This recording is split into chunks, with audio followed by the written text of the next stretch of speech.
अध्यात्म विश्व विज्ञान यूट्यूब चैनल के सभी प्रेमी पाठकों का हम इस अंक में हार्दिक स्वागत समादर करते हैं। मित्रों, अध्यात्म विश्व विज्ञान यूट्यूब चैनल पर हम लगातार अध्यात्म विज्ञान के विषय में यथामति, यथाशक्ति, यथा बुद्धि, यथा सामर्थ्य और यथा योग्यता प्रस्तुतिकरण करते ही रहते हैं।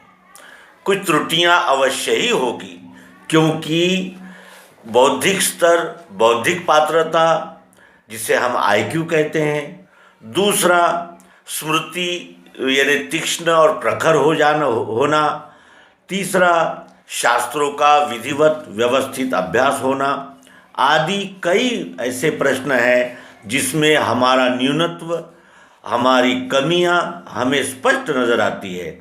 और इसमें कोई दुमत नहीं है कि जिस तरह योग्यता होती है उसी तरह हम लेन देन कर सकते हैं।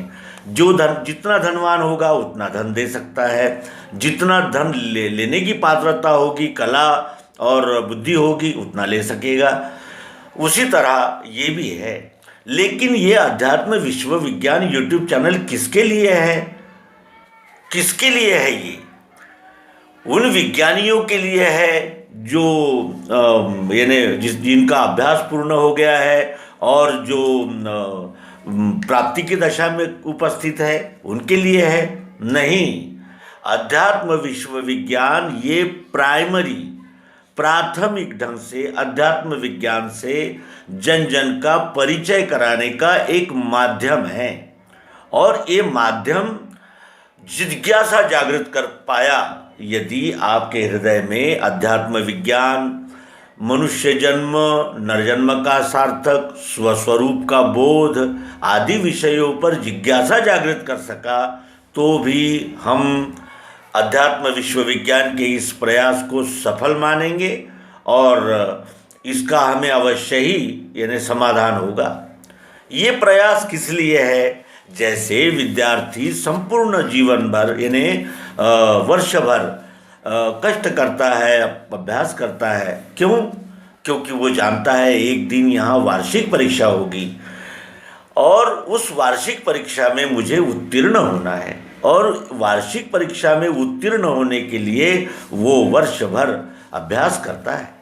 उसी तरह ये अध्यात्म विज्ञान का अभ्यास हम सब उस लिए कर रहे हैं कि अंत समय में हमें ये बोध जागृत रहे कि मैं और ये विश्व दो अलग नहीं है, ये विश्व का ही मैं अंश हूँ, ये मेरा देहाभिमान, व्यष्टि अहंकार झूठ है, और ये यानी जिसे कहते हैं कि ये यानी रूपांतरित होने वाले को स्थायी भाव मान लिया है मैंने।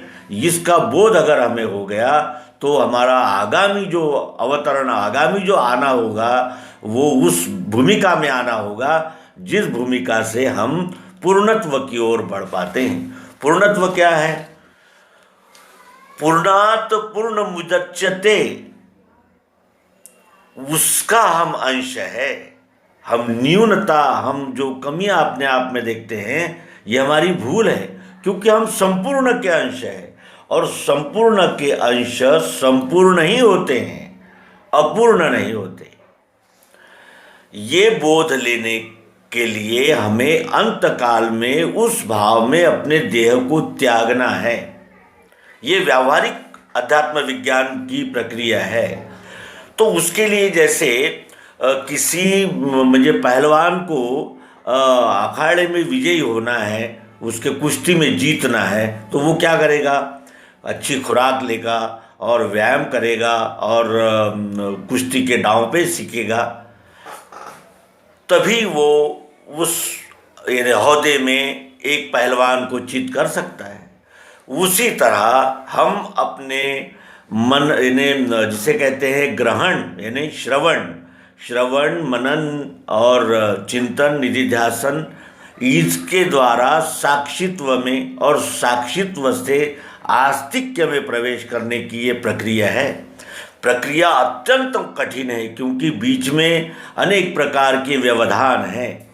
पंथ है, मत है, संप्रदाय है, परंपराएं हैं, रूढ़ियाँ है, अनंत प्रकार की विद्वत्ता है, अनंत प्रकार के शब्द भांडार है, अनंत प्रकार के ग्रंथ, पंथ, मत, कितना वर्णन करे। ये सारी बाधाओं को काट कर वो जीव जब जागृत रह होता है तब उसको ये उसकी भूमिका तैयार होती है कि मैं मानूंगा नहीं, मैं जानूंगा। मैं जानवर हूं, जानने के लिए आया हूं। मैं जानूंगा, जो जानूंगा इस बोध तक आता है वही अध्यात्म का खोजी होता है। और जैसा स्कूल में जाने वाले को ही प्रमाण पत्र का अधिकार होता है, उसी तरह अध्यात्म विज्ञान को आत्मसात करने वाले को ही वो स्थायी समाधान और सुख प्राप्त होता है। मित्रों, प्रयास जारी है, हम सब सहयात्री है, एक दूसरे की मदद करना, सहायता करना, और ये वैश्विक कार्य है, ये आप सहित गोविंद साध्य होने वाला कार्य है। इसमें हमारा हर कदम, हमारा हर यानी जो स्टेप है वो एग्रेसिव होनी चाहिए, स्वयं के साथ सबके कल्याण की भूमिका। और चित्त से प्रेम से मेरे मिलके बोध वे करे, मेरे गुण गावे रमा करे। विश्वरूप परमात्मा का ये यानी जिसे कहते हैं कि पहचान कराने वाला एक महत्वपूर्ण और सर्वश्रेष्ठ शास्त्र है सर्वांग योग, जिसे हम दिव्य चक्षु, दिव्य दृष्टि के नाम से गीता द्वारा जानते हैं।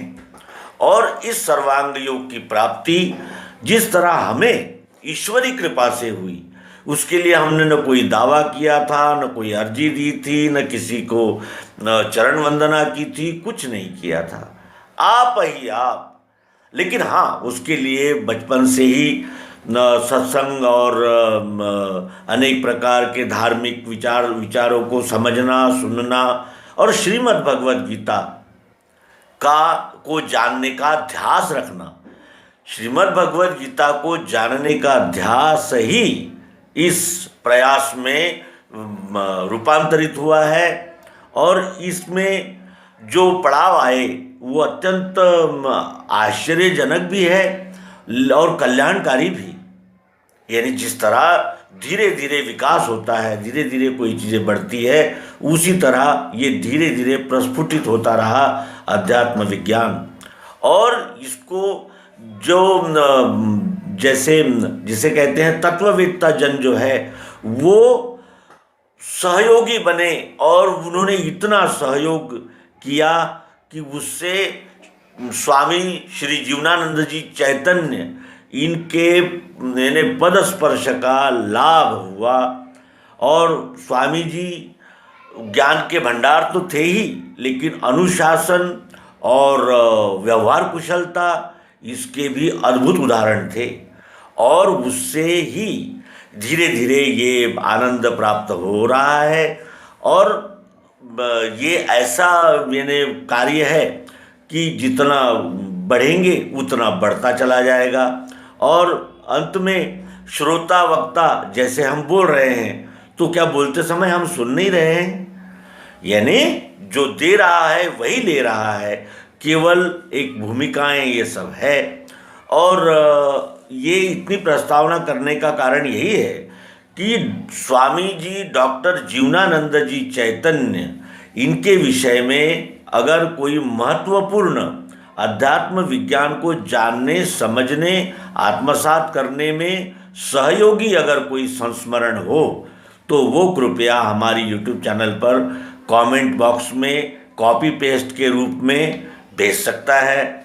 हम आह्वान करते हैं कि स्वामी जी पर एक ऐसा अंक बनाया जाए जिस अंक में आध्यात्मिक विज्ञान के अभ्यास में किस तरह प्रगति की जाती है, किस तरह यानी उसको आत्मसात किया जाता है, ये स्वामी जी की शैली, उसका हमें लाभ लेना है। और इसीलिए हम सभी भाई बहनों से, आचार्यजनों से, गुरुजनों से, मित्रों से, हमारी टीम के सदस्यों से और हमारे अत्यंत, यानी जिसे कहा जाए कि चाहते हमारे सब्सक्राइबर्स, व्यूवर्स, शेयरकर्ता, इन सभी मित्रों का हम हार्दिक धन्यवाद प्रेषित करते हैं और पुनश्च जागृति देते हैं कि हम केंद्रीय अध्यात्म विज्ञानशाला मानधाता ओंकारेश्वर जिला खंडवा के 5वें संचालक सिद्धाचार्य डॉक्टर श्री जीवनानंद जी चैतन्य, इनके जीवन चरित्र पर एक अंक बना रहे हैं। आप सभी से अनुरोध है कि कमेंट बॉक्स में उपस्थित होकर कॉपी पेस्ट के रूप में यानी फॉर्म में उसे भेजें, जिससे हम वो सब विचार और संस्मरण उनके नामों सहित संकलित करें और वो अंक एक सुंदर ऐसा बने। यह आह्वान करते हुए इस अंक को विराम देते हैं और अब हम सर्वांग योग का उपसंहार रूप एक अंक अवश्य ही प्रस्तुत करेंगे। धन्यवाद। नर्मदे।